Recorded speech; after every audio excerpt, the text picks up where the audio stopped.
I'm going to start this thing off with a public service announcement. If you have family or friends at home who are once or have once been a Cavalier fan, and for whatever reason, they are lacking. They not watching the season. They are telling you whatever excuse it is to not get into the season. Tell them to park their ass on the couch and watch the Cavs because it's happening. All right. Like, look, I don't ultimately know how good this team is going to be or how far they're going to go. But let me tell you, the games are cracking. Right. Like sometimes we get there's this championship ring culture thing that has kind of dominated sports talk forever for like the last 20 years. And it really has killed a lot of the fun of sports because, man, some of the funnest seasons for teams aren't the seasons in which they win a championship. Obviously, it's very, very fun to win a championship. But also, it's also fun to just cheer for a good team that goes on a good ride, right? Like, they got a lot of love in Memphis for the hustle and flow Memphis teams, right? They didn't win a championship. That doesn't mean they were pointless playing basketball or disappointment. They were fun. For a long time in that city, basketball was fun. They had something fun to watch 3 times a week during the wintertime because the Grizzlies were fun. I don't know if the Cavs are the best team in the East, but I know they fun as hell. I know that this is a team that's worth watching. This isn't a rebuilding team. This isn't a team trying to build on anything. This isn't a team waiting. This is a team ready to be fun right now. They are 22-11, and they just, look, the score is closer than the game.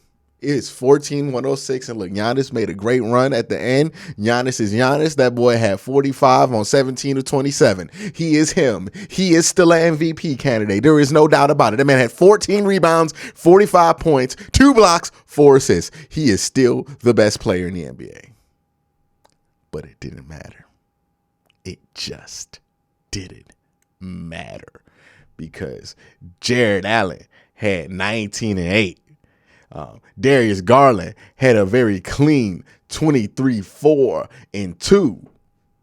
And then Donovan Mitchell had 36 and 4 in 36, 6 and 4. Let's not forgive Kevin Love's 9 points off the bench. You know what I mean? Shout out Kevin. Shout out Isaac Okoro with 8 points. And look, I know 8 points don't sound like a lot when I just brought up Giannis having 45 of them boys, but Isaac Okoro is not Giannis. So 8 points is very good for Isaac Okoro. He made what? He made 2 threes. Good on Isaac.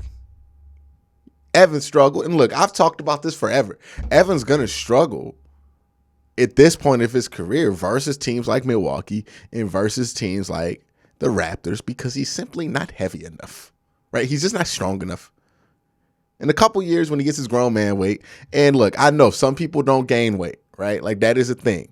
But as a brother who used to be skinny, and now I'm very not skinny. Now, I'm not a big man. Well, I'm a big man, but I don't know how to describe it, but I'm not extra wide. I'm thick, I guess is how you would describe it. It's always the Cavs videos where I end up in a compromising position verbally. But you know what I mean? As somebody who used to be very skinny, it developed into a more muscular shape. I'm just going to say this. He got all the signs, right? You know the people who can gain the weight, right? The skinny dudes that can't, they got them tight shoulders. They got them like tight elbows. They look like they can't gain no weight. And then you see the brothers that's going to get big once they hit 25 and their metabolism stop working and they got big ass shoulders and they got wide frames because they got big family. And Evan Mobley got big family, wide shoulder, wide frame. That brother's going to be larger. He going to hit 245. Not everybody who's like Chet Holmgren, he ain't never going to be big man. He always going to be tall man. Evan Mobley going to be big man though. Like that, I know that one. I know it when I see it. I got radar. You know what I mean? As a fellow, look, and I know there's a lot of us watching this video who used to be very skinny. And then our 20s happened, and now we not so skinny. And you know the signs, like I know the signs. Y'all know that boy not about to be skinny forever. Y'all know he not about to be skinny forever. His shoulder's much too big for him to remain skinny forever. Evan Mobley will develop into that eventually. But right now, we can't accelerate time. We want him to get that gradually. So that's fine. But Donovan Mitchell, Darius Garland can carry it while we wait for him, right? And then Jared Allen, let's not sleep on. Look, Jared Allen gets slept on a lot, especially offensively. And I think there's some things about Donovan Mitchell that get slept on and some things about Darius Garland that get slept on because the offense doesn't flow right when Darius isn't in there. Whether or not, look, we focus so much on points per game for guys like Darius, but a lot of what Darius does is the flow stuff, right? And the reason Darius can't leave the game that much, he has to play so many minutes because of the flow stuff. That's why you want Ricky Rubio back so you can give him a break. I think also Darius takes better shots. Once Ricky Rubio's back, his shot selection will be better, which means his efficiency will be better. And then he'll eventually score more points because of it. But 23 today, I ain't complaining from Darius. He had a big bucket in the paint too. So yeah, Darius is cool. I think Ricky coming back is really going to help him a lot. We know Donovan, man. Look, Donovan had 10 points in the first half, and I wasn't worried about a thing. I wasn't worried about a thing. It was like, oh, it's a cold shooting night for Donovan. Look, even on Donovan's bad nights, he gets close to 30. He had 36 today. He was fine. Like, he had a fire second half. Like, it's nice to have players, right? When for a guy like Darius, if Darius is having a bad first half, you kind of just assume he's going to have a bad game. And that's not a shot at Darius. That's just who Darius is at this point. You know what I mean? Same thing with Jared Allen. Same thing with Evan Mobley. Same thing with Kevin Love. Same thing with everybody else on this roster except for Donovan Mitchell. If Donovan Mitchell has 10 points, then you're like, oh, that's going to drop. He's going to drop them. He's going to get to 20 or at least 30. You know what I mean? So that's the difference between a star and an all-star, right? Like Donovan is a star. Darius is a all-star. And look, all-star can have an off night. But a star, I mean, even if he's having a rough night, he getting to 30. At least 20, right?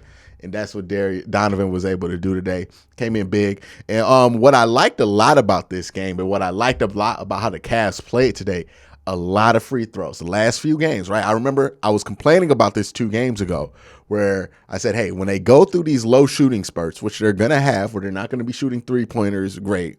You know, today they were, 31%? They need to get to the foul line. It seems like there's been a concerted effort to get this team to the foul line more often, and that has really paid off, right? Evan Mobley only got to the foul line 2 times, but considering he only shot the ball 7 times, it's pretty good. Jared Allen, 4 free throws, so he got there twice. Darius Garland, 4 free throws, so he got there twice. Donovan Mitchell, 16 free throws, right? Had a slow shooting half, but he got to the line a lot.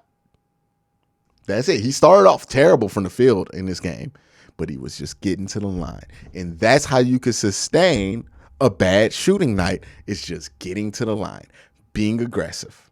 Because it's great the nights you make the threes, but in the playoffs, you're going to have an off shooting night. You need to know how to win in those situations. They not only won, they were up in this game 20 points most of it. You know what I mean? So that's more or less what they need to do more often, right? If the shots aren't dropping, don't just sit around and take a bunch of threes. Get to the cup, get to the line. Put them in pressure, right? A lot of what this game was getting dudes in foul trouble, right? Brook Lopez was in foul trouble all game. I think with Drew Holiday, was he in foul trouble all game? They were able to just pressure them by just getting them in foul trouble. Bobby Portis played terrible today because of that. This is who this Cavs team is really figuring it out. They figured out whatever they need to figure out defensively a long time ago. I think like 2 weeks ago, they figured out everything, right? They figured out how to play good defense when Jared's not in there. They figured out how to play good defense when Jared is and Evan's out. They know how to play good defense when they're both out there. They figured it out. I have no doubts about this Cavs defense. Offensively, there were some things that you want them to figure out. Now they're figuring those things out, right? And the biggest thing is, hey, when you have an off shooting night, how do you maintain an offensive output? Get to the line. And they're getting to the line. This Cavs team, look, I don't want to tell you that they're going to be in the NBA Finals. I don't want to give you championship or nothing bust or championship or bust expectations, because quite frankly, that would be robbing you. It does not matter as much. It does matter, but it doesn't matter as much whether this team gets to the championship this year or next year. We know that their window really starts when Evan Mobley becomes the best player on this team. What does matter is that this team is enjoyable. If you want to enjoy, I mean, like, you don't got to watch every game that comes on. They have 3 games a week. But go ahead and tune in, man. If you ever got the time and the Cavs are playing and you know somebody who's not watching them for whatever reason, maybe they don't like Dan Gilbert, maybe it's only cool when LeBron's there, like whatever it is, park their ass in front of a TV and make them watch this because it's fun. They're missing out. They're going to be mad once the playoffs hit and they're like, oh, is this team this fun this whole time? And then they only get a little bit of this caption. Nah, man, get it all. Enjoy it all. This is why the regular season is awesome. Teams like the Cavs are why the regular season is awesome. We slept on it for too long, right? Them LeBron teams weren't fun regular season teams. This Cavs team is a tremendously fun regular season team. And they just beat the second-ranked team in the NBA. And they beat them pretty handedly for the most part. Not the end, but the most part. But that's it for this video. If you have a friend or family member who used to be into the Cavs that are not watching the Cavs, it is your public service to get them back into this caption because they need it. Everybody have a great day. Have a good day.